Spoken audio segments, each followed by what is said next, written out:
कहिए लंकापति रावण, कैसा लग रहा है आपको? वैसे ही जैसे वन में विचरते सिंह को पिंजरे में बंद होकर रखता है।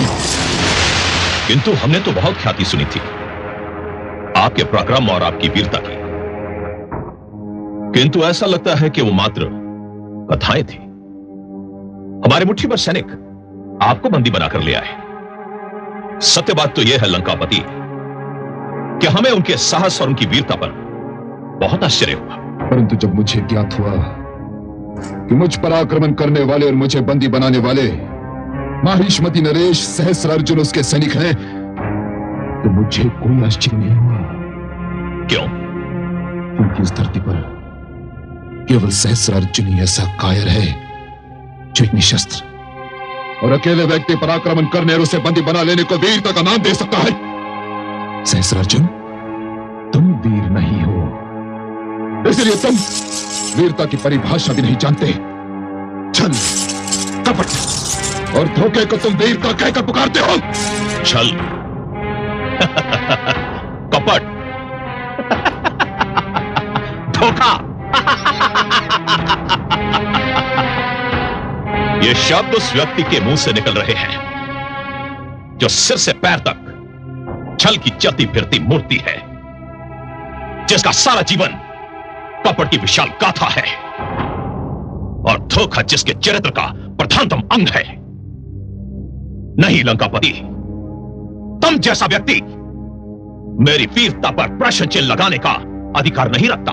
तुम वीर होते तो मुझ पर उस समय आक्रमण क्यों किया जब मैं भगवान शिव की आराधना में नहीं था? सामने से किया होता आक्रमण, कहकर किया होता, उस समय किया होता जब मेरे हाथों में अस्त्र शस्त्र होते। सहस्रार्जुन, उस समय किया होता। तुमने मेरी तपस्या भंग और छल जैसे दो अपराध किए हैं। दो अपराध सहस्रार्जुन।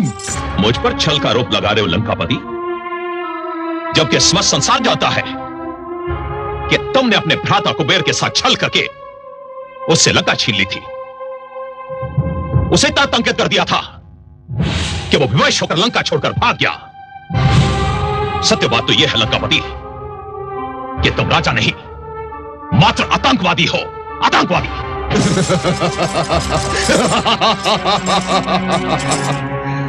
इस संसार का सबसे बड़ा आतंकवादी मुझे आतंकवादी कह रहा है। सहस्रार्जुन, देख कि तेरे राज्य में क्या त्राही त्राही मची हुई है।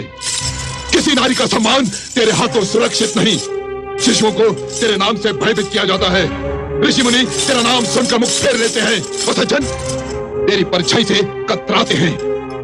सहस्रार्जुन, तुझसे बड़ा आतंकवादी तो ना आज तक जन्मा है और ना ही कभी जन्मेगा। बंद कर अपनी ये बकवास। तू मेरे ही सभागार में खड़ा मेरे ही आत्मसम्मान को लगा रहा है। सैनिकों, इसके टुकड़े टुकड़े कर दो।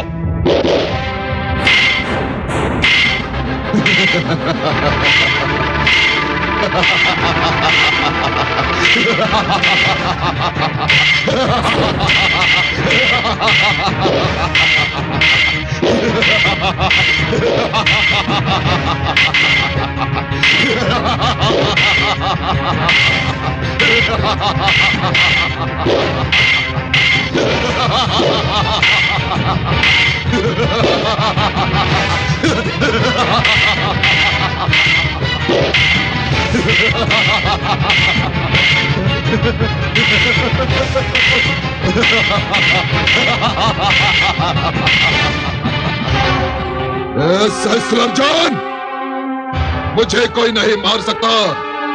मैं मृत्युंजय हूं, मुझे कोई नहीं मार सकता।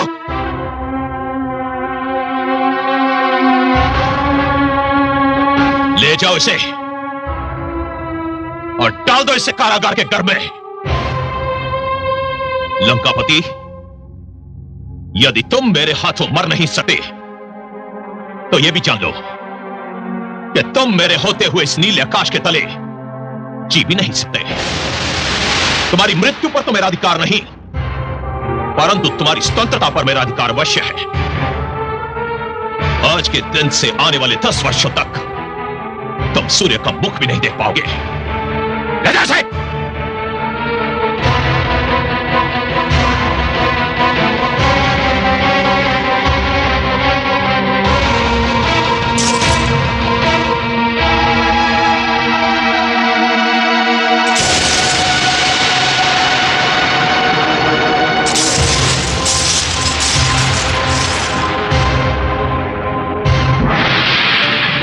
एक भयानक और बहुत दूरगामी कथा आरंभ हो चुकी है। क्या हो गया है गुरुदेव? एक लौह दूसरे लौह से टकरा गया।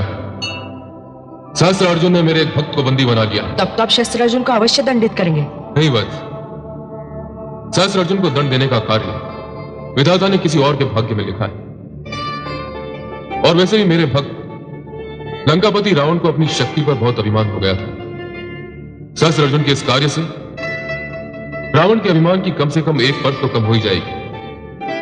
मेरे लिए क्या गया है गुरुदेव? तुम्हारे अभ्यास का पहला चरण आज से आरंभ होगा वत्स। हे गुरुदेव, मुझे क्या करना होगा? तुम्हें हिमजल में खड़े होकर धनुर्विद्या का अभ्यास करना होगा। प्रत्येक बाण छोड़ने के पश्चात तुम्हें अपना हाथ उस शीतल हिमजल में डुबोना होगा। तुम्हारा यह अभ्यास एक दिन का नहीं होगा, पूरे 10 वर्ष का होगा। किंतु उस हिमजल की शीतलता को आत्मसात कर लेने और इस कठोर अभ्यास के पश्चात तुम एक ऐसे धनुर्धारी बन जाओगे जिसके जैसा दूसरा धनुष बाण चलाने वाला इस धरती पर अनंत काल तक जन्म नहीं ले सकेगा। जाओ वत्स, अपने अभ्यास का शुभारंभ करो।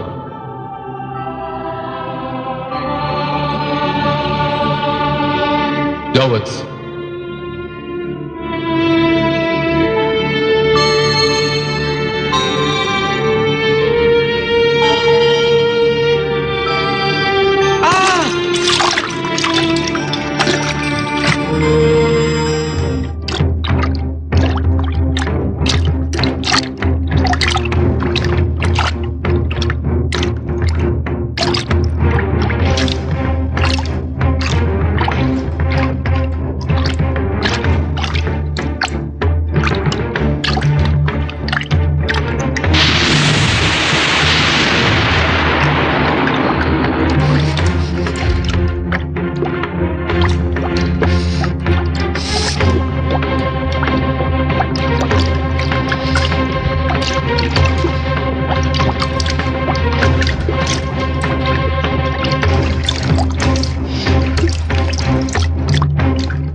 पार्वती पते हर हर महादेव शंभो।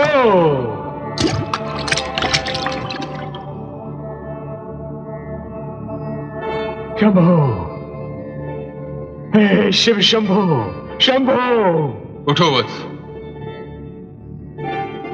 शंभो। इस कठिन अभ्यास के फलस्वरूप, जो किसी भी प्रकार एक कठोर तपस्या से कम नहीं था, तुमने अपने आप को धनुर्विद्या का सर्वोत्तम जानकार बना लिया है। शंभो।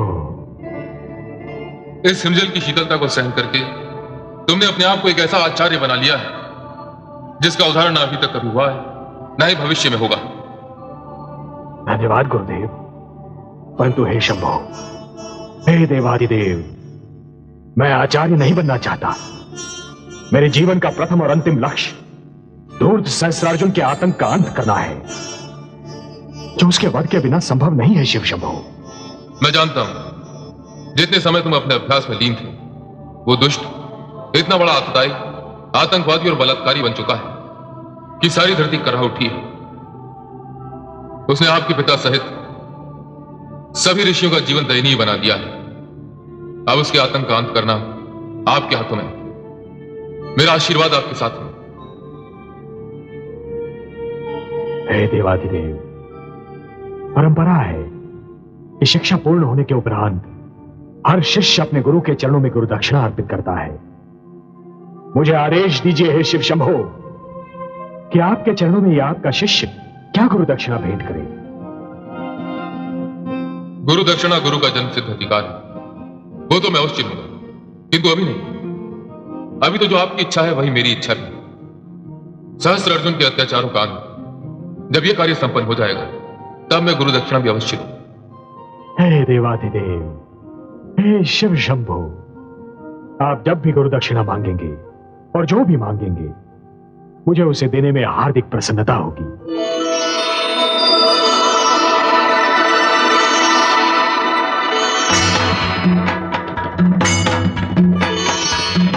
ये लीजिए, आज से बिना धनुष आपका हुआ।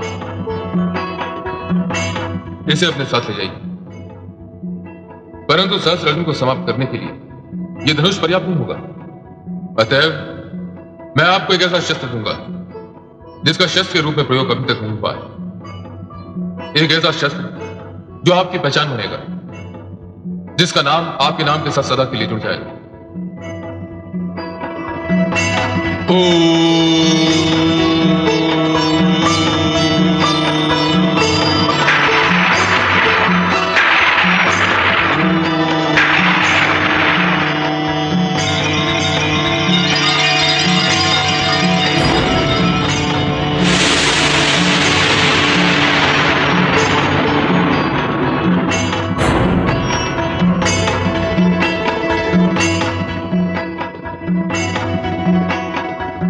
हे राम, ये परशु है, इसे लीजिए और अपने अभियान का शुभारंभ कीजिए। इस परशु के कारण आपका नाम परशुराम होगा। आप अनंत काल तक इसी नाम से जाने जाएंगे। ये परशु आपकी पहचान बनेगा। आपको पूरी रात इस शस्त्र की पूजा करनी होगी।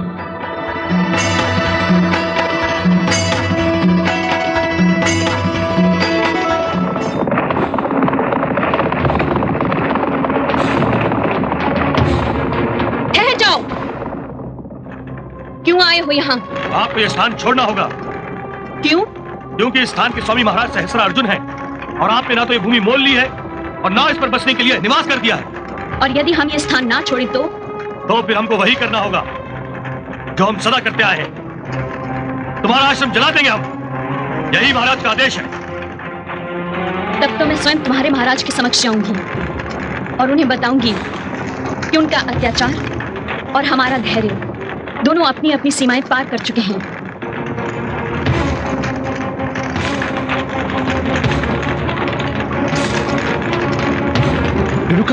आप चिंता न करें स्वामी, मैं शीघ्र लौट आऊंगी।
चाहेगा राजन कि उसके परिश्रम को नित दिन अग्नि ज्वाला की भेंट चढ़ाया जाए?